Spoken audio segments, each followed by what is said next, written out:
And this is CheesePress Publishing. And we write curriculum, history specifically. We are in the process of releasing ancient history. And you can find those things on our website, CheesePressPublishing.com. okay. Or on Amazon. Great. So And I, Shalonce, am ambushing this. For those of you who don't know, I am the voice that's usually behind the camera. And I know you noticed that the setup is looking a little odd because I believe that they were under the impression that they were going to interview me or that I was going to join them. But no, this third chair is actually going to be for a surprise guest. Yes, you heard it. They will be interviewing a very important person from history. So many of you know that this is a history-based curriculum channel. And these wonderful ladies know so much about history. They can talk to you all day about history and actually make it interesting. But I think we need to change it up a little bit. So you all will be interviewing someone. You're free to ask them any questions. They have been prepped to answer almost anything. You were only able to use Google in the event that I find that you're struggling. That you can only use Google for a set amount of time. I will say that time limit, but I don't think you ladies will need it. But in the event that you have to, you will be able to do it one at a time. Okay. And you'll only have 10 seconds. Alrighty. So give me a second. I'm going to call them up. We gave them a phone for this time in history. You know, I'm time travel and all that. So sure. That's you are welcomed now. I will let you in when you knock. Hello, ladies. Oh, hello, ma'am. Hello. Where do I sit? Right over there. I also have some libations for you. Wonderful. Well, it's water, but I'll take it. there you go. I'm so uncomfortable right now. So we're supposed to be asking questions. Yes, you have to figure out who this person is, and then once you figure it out, you just have a conversation about what you choose. Welcome them to your channel. This is your floor. So, hello. Welcome to our history channel. Thank you so much for having me on. You seem a little intimidating. So, I guess we have some questions for you to try and figure out who you are, right? Sure. Should I go ahead and start, Miss Shalonce? Of course. Yes. So does radium mean anything to you? Talk louder. The question was, does radium mean anything to you? I don't know why that was the first question. Not particularly. Interesting. No, because that was also the first person who came to mind for me. Oh. And so now I'm like, who? So why did we ask that? Yeah, why did you ask that? So in looking at the style of the shirt and the hair, I'm getting the time period of when Marie Curie would have been doing research, and her research was into Radium. radium was one of, but radioactive materials, and radium was a key one that she was studying. And so definitely. What did you do during the Civil War, or were you alive? I was enslaved during the Civil War. You were actively enslaved during the Civil War. Yes, I was emancipated at the end. Okay. So that's not Harriet Tubman. Right. But also I was absolutely not thinking America at all, and now I am. So here we are. What do you have? Your time period is pretty right. What have you written? Oh, that was a good question. I am a journalist, so I've written many things. Got it. The ones I am the most well known for are Southern Horrors and The Red Record. Oh, that was not what I was expecting at all. Okay. Because I hit it. Fortunately for you, because if we had known, we would be done. No, then we would just be having a conversation. Right. At that point. Because once we figure out who we're speaking to, then we can have whole conversations. Have you written poetry? I've dabbled, but it's not anywhere near the vast majority of my work. Don't show your nose. I can't see that far. Do you speak in public? I have spoken in public many times. So what are some of the events that you've spoken at? I did an entire tour through Europe. Rallies. I've done a lot of activism. That was the direction that I was thinking in. I thought to clear. I appreciate that. So are you involved in the suffragette movement? I was involved in the suffragette movement. She looks like a suffragette. Yes. Okay. Not a perfect movement, but it was a start. Why was it an imperfect movement? Your shoes are fabulous. Thank you. Not everybody was interested in the advancement of the race. Yes, most people were interested in the advancement of specific women. Not all, but yes. Does the line, "but ain't I a woman," mean anything to you? I think I'm aware of it. I'm not involved. Okay, so now I'm No, that one was already ruled out when you asked about poetry, though. one name in my head, but I don't know enough about that person. Where did you live after emancipation? That's a good one. I lived in several places. I was living in Mississippi when I was enslaved. I then moved to Tennessee, where I started a newspaper, and I eventually ended up in Chicago. Wow.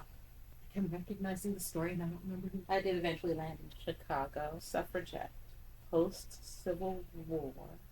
Were you involved with any historically black colleges? Yes, I was. Let's see, where is my education?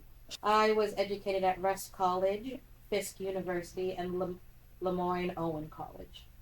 So you attended them. Yes. Did you administrate any or start any? I did not. I was an educator in my younger life, but most of my career is spent as a journalist and an activist. I started a newspaper. This is messing with the TV series I just watched. Do you have any modern works about you, like a movie, a biopic, or you're in a show? I'm probably in and around many of them. I'm not sure I've been the focus exactly of any one specific. See, I didn't know how anachronistic we were going here. Are there any modern day publications that take after your name? Not that I'm currently aware of. You have to tell me what anachronistic. Yes, what does that mean? Right after I'd taken a sip. So anachronistic is something that's out of place time-wise. So it's like if you're watching a period piece and you see an iPhone on a desk in the background, that wouldn't have been there. So Right. it's something that's out of place time-wise. So I didn't know if our guest knew anything about modern world. Oh, can you name some of your contemporaries who you may have worked with? I certainly can. I worked with Frederick Douglass. I worked with Mary White Ovington, Archibald Grimke, Mary Church Terrell. They all co-founded an organization with me. Oh, this is good. Couldn't be too easy. Do you have any hidden talents? Oh, W.E.B. Du Bois. Right, that would make the writing make sense. Right. Okay. Hidden talents. I show all of my talents on my sleeve. Show all of my talents on my I don't think there was anything sleeve. encoded in that phrase. No, not Not a particularly. seamstress. Okay. I'm an academic. You didn't found a college. You didn't teach at a college. You She went did to 3 Fun. colleges. She did found an organization, though. Is your organization tied to your activism? It is. Okay. Directly. So tell us about your childhood. I was born into slavery Mm-hmm. in Mississippi. I almost said Kentucky, and that was not correct. So you're from the South. How did you feel about that? I felt the way many of us. We were there, and so we made the best of it. We were set free, and I spent the rest of my life advancing my race. Were there any pivotal moments that happened in your life that, other than the obvious, that made you go the routes that you're going or that you've gone? There was the 1908 race riots in Springfield, Illinois, that sort of spurred me to co-found my organization. Were you in Chicago at that moment? No. I had to think about that. So you went to Chicago after the riots, or you left? No. I went. The organization that you founded, is it still around today? It absolutely is. And it's one of the ones you think about when you think. I'm trying to remember what I know about the founding of that organization. You can say it. I was talking around to see if you get it. Is it the NAACP? It absolutely is. Yeah. Oh, Mm. okay. Okay, we're That getting happened warm. a little bit later. Okay. We're Yeah. warm. Mm-hmm. That was spurred directly by the race riots in 1908. Oh, that's amazing. The 1908 race riots caused the founding of the NAACP. Mhm. Advancing my race. Advancing my race. Kept saying advance my race. Yes. I was Okay. being specific. Okay. Don't you know who she is? Wait, you are black. aren't you? Okay. Yeah. Yes. Okay. Did. You did. Embarrassingly, when I think of the founding of that organization, I'm only coming up with Dubois. I don't know the women who were involved. I feel like That's that's messed probably up. an error on my part, especially knowing what I know about history and how history And how writes tied those you are things. to women's history. Mm-hmm. Two of them are both named Mary, and that one was weird. Right. But that is a very good. It was a common name. It's coming. Two of them, Mary Bethune and Mary White Ovington and Mary Church Terrell. My name is not Mary. thank you for pushing that back out of my head because it was stuck. How many syllables are in your first name? 2. This is a name you know. Can I ask whether or not your name begins with a vowel or a consonant? It's a vowel. It is a name you know. I'm sure it is. I know it, and it starts with a vowel. It's not one you would think of immediately. No, clearly. Think of the South. Southern names. Well, I'm trying to think of journalists from the time period because I feel like that's where I'm going to remember the name from. Phyllis, I can't get Phyllis out of my head. It knows about Phyllis. It's not that because it starts with. while they're thinking, what were your thoughts on Dubois, or am I saying his name correctly? And Douglas. I think they were incredible men. I think they are men. I like that answer. Men are inherently flawed. All right. Spitting facts. I think out of their kind, they were incredible. Can you share with them things that you know that they may associate with you other than the obvious NAACP? Was dragged off a train for not separating myself from the white folks. Oh. I remember that instance as well. Yes. My paper is called The She's Men for an Free Speech and Headlight. Nope, I recognize that name. I'm mostly known for my activism and my journalism. To be specific, the journalism I did was I went back to the South and wrote about lynchings. I know the story. No, I recognize these stories. My main focus was debunking the idea that lynchings happened because people of our race were committing crimes. Instead, I exposed them as acts of terrorism on our. This was included in a TV show I just watched. Money shows aren't about me, but I'm generally. Oh no, but a character was very. Oh my word! But this character wasn't a slave. Everyone around her had been a slave. So I mean, I'll that push was her out of my head. No, the character that I'm thinking of wasn't born to slavery. Okay. So when you went to the South, did you visit any historically black colleges and universities? I'm sure I did. What name an incident that you investigated? So specific lynching? That my investigative journalism was specifically about lynchings. Do you have any children? Well, I do have children. Did you? I met my husband when I moved to Chicago. After my newspaper was destroyed by a white mob. Oh. You know. As you Yes, do. I do. As we do. Can you tell us your husband's first name? Ferdinand. But I assume that you wrote largely under the name that you had prior to being married. Yes. And that didn't change after you got married. No. A lovely man. But So what was your husband's last name? Ferdinand L. Bannett. What was your cause of death? Oh, I died of natural causes in 1931. I'm pretty sure. When did you die? 1931, I was 68. What's the date? March 25th, The 1931. audacity. Excuse the anachronism. You know, one great person had to leave for another great person to come a lot of years later. Kidney disease. So natural causes. Okay. Thought so. Wanted to make sure I wasn't lying. So, stumped. Know your time period. Anticipated newspapers, Chicago, journal investigating lynchings in particular. Gee, it's not written down in history very well. Think specifically suffragette NAACP. Did you get any prizes? Like any awards or prizes that's awarded to you for your Came post? later, most of the award organizations. Like, you know, sometimes they give them to people even after they're dead. Yeah. Oh, I got a Pulitzer. That's nice. You know, I wouldn't expect you to know that actually, since you know, it was, yeah. I got it in 2020. Yeah, Oh, okay, oh, okay, wait. gotcha. That's a solid 70 years after my death. 90. Yeah, that's I don't true. know who posthumously got a Pulitzer in 2020. But we were looking back at race issues in 2020 heavily. There are some quarters with my face on it. Wait! Oh, it flashed in my head. Really? It flashed back out. There are Oh. 20 women awarded with Oh. busts on some coins. Busts. Oh, my word. So The from top of quarters the head to about here. Why did I think it was just here? No. This Like your area. standard. So, but we're not Phyllis Wheatley. I'm not Phyllis Wheatley.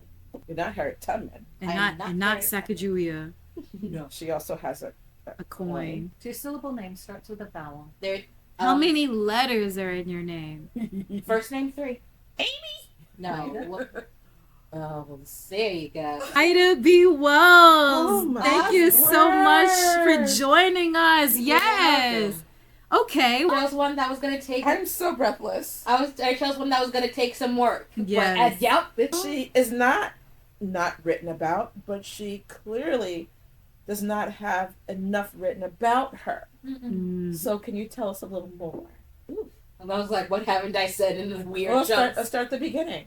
So she was a slave. So I was born into slavery in Mississippi. Mm-hmm. Both of my parents were slaves. I had siblings, but they were sold to other plantations.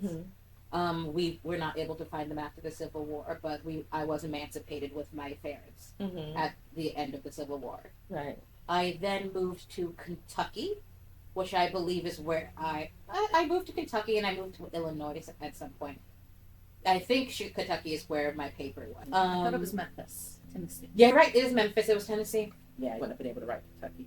No. Yeah, I mean, Tennessee. Writing in Tennessee. It's still pushing it. Yeah. Oh, okay. Okay. Yeah, I did a lot of investigative journalism. I wrote for my paper, and then I started getting published in other. By the way, you papers. look exactly like Ida B. I Wells. do look exactly like that. Committed. The Yes. hairstyle, everything is perfect. I do look exactly like. I Down look to the strange. earrings. I look strangely like her in the face. Her Yeah. chin is squarer than mine is. Oh. Okay. So my investigative journalism. I went back to the South Mm-hmm. and my main goal was to debunk the idea that lynchings happened because Black people committed crimes. It was actively an act of terrorism, and was meant to put fear in the hearts of Black communities. Yeah. I did a very good job of To exposing keep that. people in line. I did a very good job of exposing that to people who were not in an area to see them happen. So how did you manage to do that and stay alive? Bob and weave in general. Lots of bobbing, lots of weaving. Uh-huh. You don't sleep at night. Okay. Two pamphlets I'm most known for are Southern Horrors and The Red Record. I don't. And I Frederick didn't know Douglass those, helped but me I with will be one of them. reading that. Frederick Douglass helped me with one of them. Southern Horrors and the Red Record. Uh-huh. Really? Yes. Frederick Douglass helped you with that post Lincoln's death, yeah? Mhm. Because once Lincoln died, I kind of lost a lot of mental track of him, with the exception of his work in New York. That's fair. And Mm-hmm. my paper was destroyed at the end of the 1800s, early 19. I then moved. No, I didn't need that anymore. I then moved to Chicago, Mm-hmm. where I met my husband and founded the NAACP in 1909. Ida B. Wells. So I had a couple of quotes. part of what threw me off when you were talking about the names of the pamphlets is because we had not delved into the investigative journalism part and the fact that what you were working on was lynchings in the South. When you said them, my brain was in her early horror, Mary Shelley, and I wasn't thinking that those were the titles of activist pamphlets. Yeah. Mm-hmm. That's. Oh, okay. I have some quotes that I wrote down. Okay. So, about her feminism. I will not begin at this late day by doing what my soul abhors, sugaring men. Weak, deceitful creatures, with a flattery to retain them as escorts or to gratify a revenge. The Afro-American is not a bestial race. If this work can contribute in any way toward proving this, I should feel I have done my race a service. And the last one I had was, somebody to show the Afro-American race is more sinned against than sinning. And it seems to have fallen upon me to do so. My word. Uh-huh. No, I was looking at pictures while I was doing this. No, now the thing that I am going to help the audience with now that we've figured out who our guest is, part of what was throwing me from the outfit is, other than the hair, this is something I would expect to see you in a normal day. Yeah, that Like is this extremely Came fair. straight out of your closet. It did. All of this came out of my closet. I was telling someone at lunch because we were talking about something with a historical leaning, like an age around the time Frankenstein was written, Mm-hmm. and I could kind of pull the year, and I'm like, I know because my daughter has a Victorian sensibility. This is my daughter. And they did not know. Really, they didn't Interesting, know. though, I was about to give a stranger your cup. Yep. It She was did the one say that was that. back there. Yeah, it's like, I'm going to put this here for us for today. Well, you guys survived, and thank you so much for willingly participating, even though you kind of sort of didn't know. But you didn't get up and leave. I did So, get up and It leave. You was didn't get up just and leave? enough adrenaline, I think. Yeah. But you hello, and guys, if you're watching this, if you like this segment, please give it a thumbs up, and also let us know who you would like for them to interview next, because I will be surfing through those comments, and I might just take your suggestion. So I guess I won't be surfing through those comments. You can if you want, but you don't know which one I'll choose. That's Assume true, that there's that's more true. than one. Inundate her so we can be stumped. If you don't do enough, I'll just have to pick one right between their time periods. Right. Again. Or if you have a suggestion of what you would like to see on the channel, please leave that in the comment. But otherwise, if you really like this content and you would like to see us continue, please give this video a thumbs up. Please hit that subscribe button, because when you watch it, you subscribe, you give it a thumbs up, even if you comment. It really does help the channel, and we greatly appreciate that. And we would love to do way more for you. So we need your support. Yeah. Thank you. Thank you, Lindsay, for arranging this. It was oddly fun. Glad you enjoyed it. Yay. So, until next time. Until next time. Howdy. Goodbye.